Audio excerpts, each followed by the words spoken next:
Today we're at Fenn Farm Dairy in Rungis, Suffolk, England to see how Byron by God cheese is made. This cheese has such an interesting story. There is so much passion and hard work behind it, and it's so much more than a British brie or a brie style cheese made in Britain, even though I know I got you with that headline. Today we're going to meet with Mark. He's the head cheesemaker here. He's going to show us how the cheese is made, and then we're going to meet with Johnny. He's the farmer here at Fenn Farm Dairy, and he's the one who created Byron by God, who decided to make this cheese. And we're going to talk a little bit more about that, why he decided to make a brie style cheese, why here in Suffolk, and all the lessons that he learned along the way.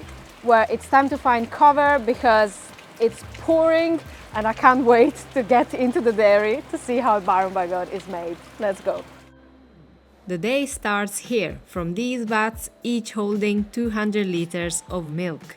The milk is arriving in this room already mixed with starter cultures that help acidifying it, as well as other maturing cultures, including the two famous molds that are so distinct in soft cheeses, like Byron by God, Brie and Camembert. Geotricum is a mold that gives the cheese these brain-like wrinkles, and Penicillium gives it this fluffy white coating. The molds are not visible at this stage. We'll talk about them a bit more in detail later in the maturing rooms with Mark. What we're hoping is, by the time we fill all these vats here, the milk will be the right acidity for us to rennet. At this stage, pH and temperature are critical, really. Okay. Once we've got the milk out here, all we can do to control the milk temperature is the room temperature. So it's kind of all timing at this stage, really. We don't want to be waiting too long for our acidity to drop. The end result of that will be really the curd, the way that the curd drains. So what happens now in the vats is really affecting what's happening in the molds and the cheese texture and flavour later on. Yeah, so it's very important to get it right now because you can't correct it. Yeah, it's very important to get it right now. It very much has a big effect on the texture further down the line. Byron by God comes in two sizes, 3 kilos and 1 kilo. Today, Mark and his team are working with 5,200 liters of milk and will make 130 of the big wheels and 400 of the small ones. Milk is now acidifying and Mark is waiting to add rennet. So every morning you take your shot. Every morning you take your shot of rennet. Yeah, doesn't taste very nice. Honestly. We did have someone who accidentally did drink some rennet here once. Oh, what does it taste like? Well, Johnny was explaining about tasting some of the milk, and he had some milk in a little jug, and there was a group of people there, and one of the people thought that he meant drink the rennet, so she drank some of the rennet, and she was... I have tasted it. Yeah, it's hard to explain, really. Well, Yeah. But then if you drink milk before that, would you have your stomach starts to curdle? Yeah, you would start coagulating in your stomach, Yeah. Extra quick, yeah. That's so good. So it's quite a therapeutic part of the day, really. Yeah. Sort of gently stirring these in. Yeah, go for an operation here. 8 to 9 minutes after adding rennet, Mark checks how the curd looks to see how long he has to rest before cutting it. He calls this the flocculation time. Said it has to be grainy. Yeah. Yeah, just with experience, you'll start to the milk feels slightly thicker. So it's very quick. So you see it now, it's starting to go grainy, and you can just see the milk solidified, and there you go, it's gone. So now, There you go, you've now got like a gel. Today the wait is going to be an additional 45 minutes. At that point, we'll know that our curd strength, going by experience, is the right firmness. We don't want the curd to be too firm, that we're tearing it whilst we're cutting it, but we also don't want it to be too soft, that the curd is breaking. To damage the curd at that stage will affect texture later on and the way that the whey is released. The milk is now ready to be cut. Mark uses a custom-made tool that cuts straight into the vat. So at the moment, you've got like this checkerboard of long prongs. if we say wanted to speed up the drainage at this point, how quickly this would release whey, what we could do is we could cut these columns smaller. If we wanted to slow down the amount of moisture that is coming out here, the whey, we could cut them bigger. After cutting, there is more wait time. The curd is going to stay for another hour and 30 minutes to drain its whey. Now it's time for one of the most delicate steps of the cheese-making process, hand ladling, to fill the molds by hand. Our acidity is good, our temperature is good, so basically we check the curd to see whether we're set to ladle, and we can do that by really giving the curd a bounce in your hands. We're looking for a nice bouncy texture, something that isn't going to split when it hits the molds.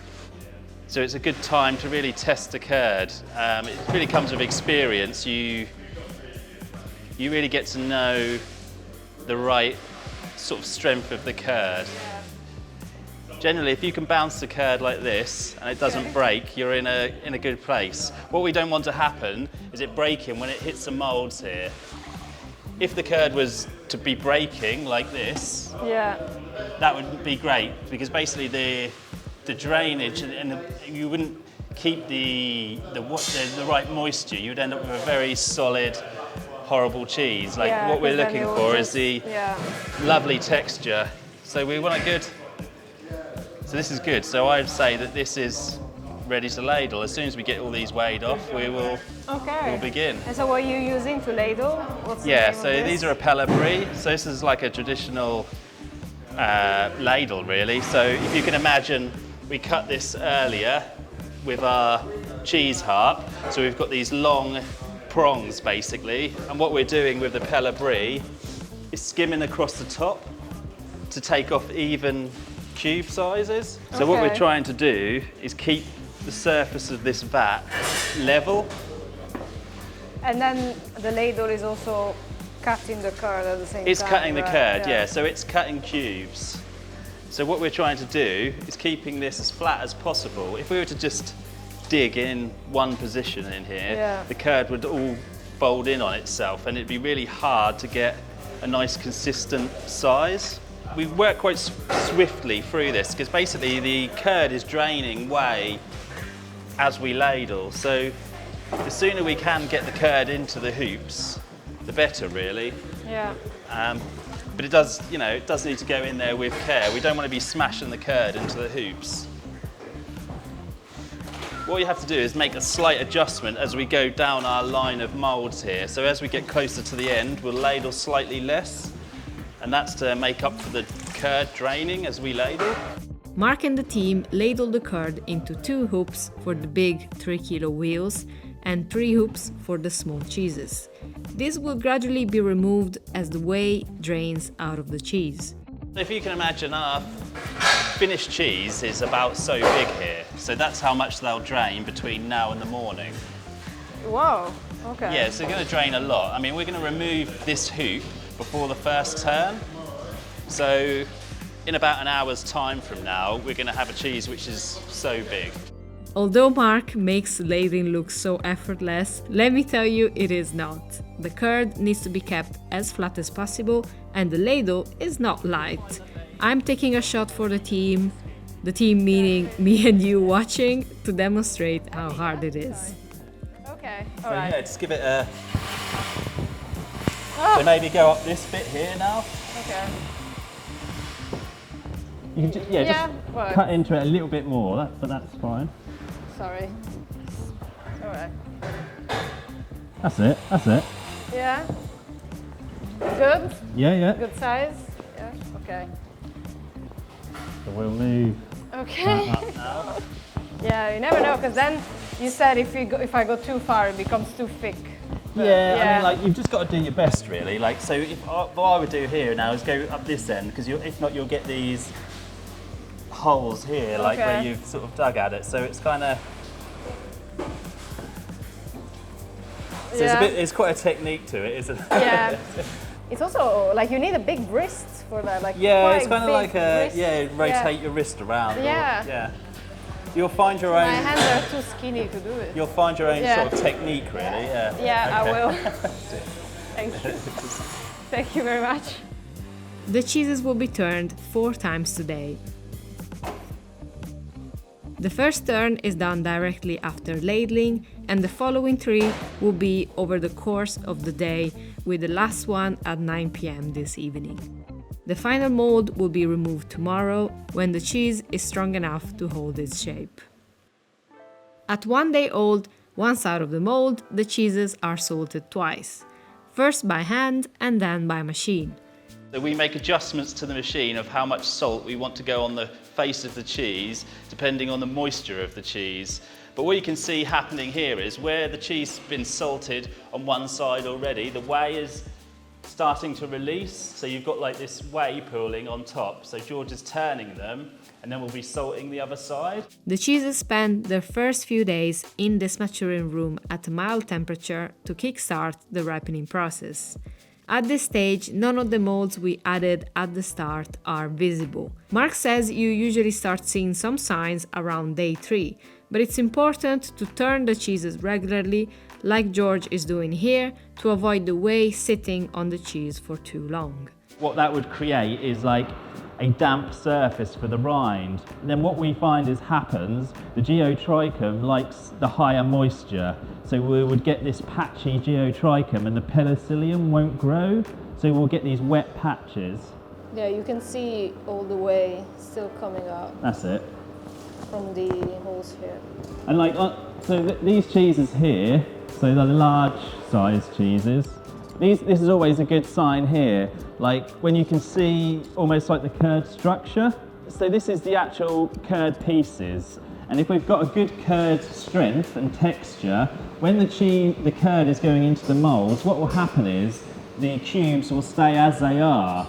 So it really affects the overall texture of the cheese here. Yeah. That's really telling us that, you know, the curd was nice and strong, and you'll be able to see later on, when the cheese is maturing, it almost has like a feathery, like crumbly texture to the centre. We don't want to see like a solid curd. It is a technique to it, so you have to adjust.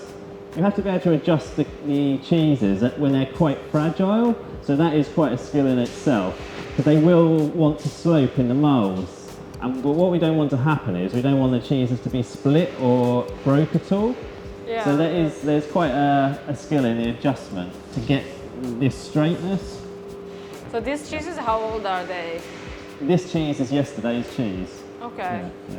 It's already very yellow. Yeah. By 12 hours, you really have got quite a set cheese. In the first week, cheeses are turned every other day, and in the second, every 3 days. After a couple of days, the cheeses move to the second maturing room, which is colder than the first one.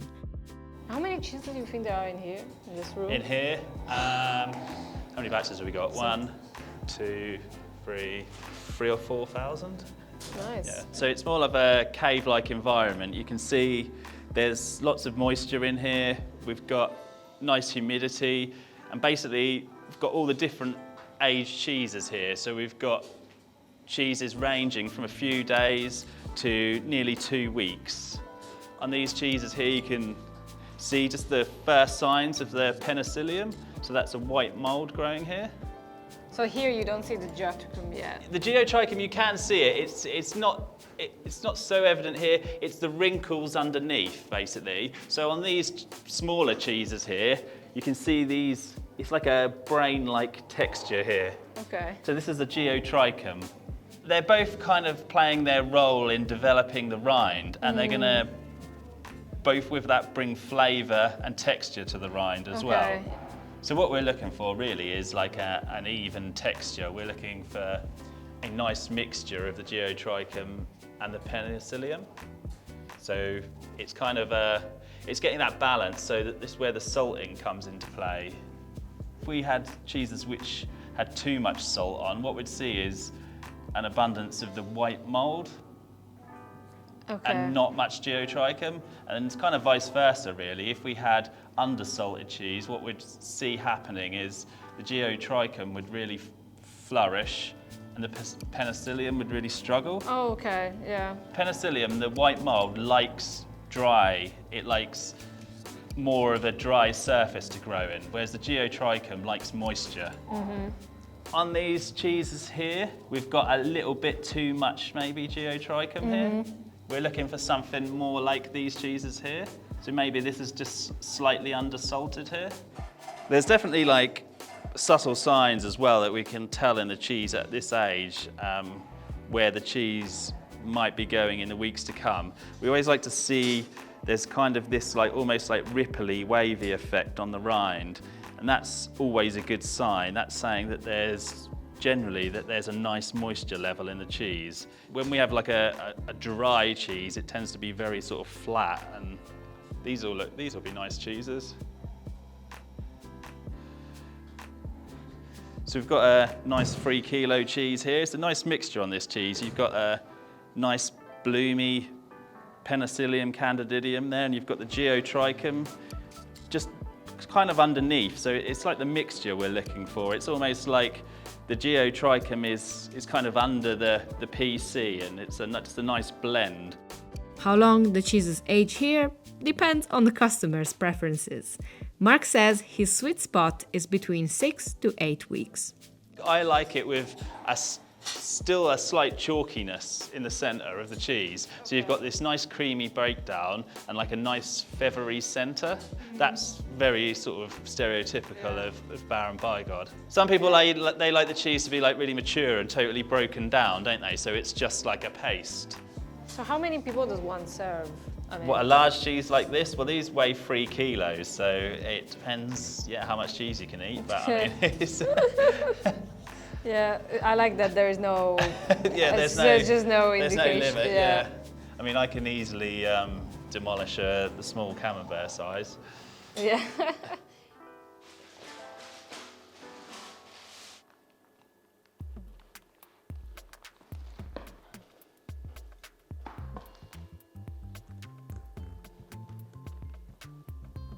I think it is a characteristic of Baron to be eaten with a slight chalk line in the middle. Yeah. Obviously, the more you mature this, by 8 to 10 weeks, this is going to fully break down, isn't it? But this is always a good sign when you can see the curd structure. And interesting, like it's just been cut like only a couple of minutes, and already you can see that gooey kind of thing going on there. You know, and this is a really good sign this cheese is going to taste really good. It's just looking just right. If you look here, you can see all of these like little, it almost looks like veins under skin, but that's Geotrichum. So you've got Geotrichum making these like kind of waves, and then the white Penicillium is sort of covering the top of it. That's quite a challenging thing to achieve in cheese making. That we have a term we use, which is, we call it the waves of joy. Joy after Geotrichum? Joy, it looks like joy as in happiness. So Mark came up with this. We on cheese tasting days, that is like the ultimate like waves of joy. So it looks like waves in the sea, and then if you cut this cheese now, and what we're looking for when we taste the cheese, when you break that cheese, and you can see how the cheese splits, and that where it split was where pieces of curd were put into the cheese mold, and curd hasn't become like one thick piece of curd. Yeah. It's still quite fragile, and that's a really good sign that the mold starts breaking down that curd. It's because this is a sign that's saying it's soft. This kind of curd structure only really happens when you make it by hand. You can't achieve this by using machinery, because the machine cannot be as gentle as someone by hand, but we've chosen to stay that way because it just makes the cheese better, because you can be very gentle with that curd. When you put that curd into the hoop, what you're trying to do is not allow that curd to shatter. So it's all about the protein matrix. So the proteins and are all knitted together, holding together. Inside, around them is fats and whey.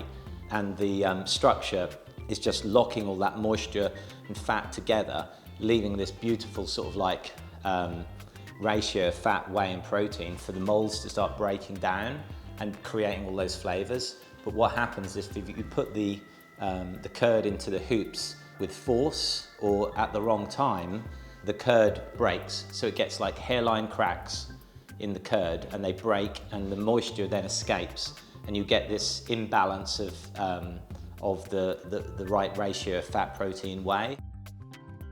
This cheese here, it's just got a nice balance of like gooiness but it still has a little bit of those sort of chalky flavours.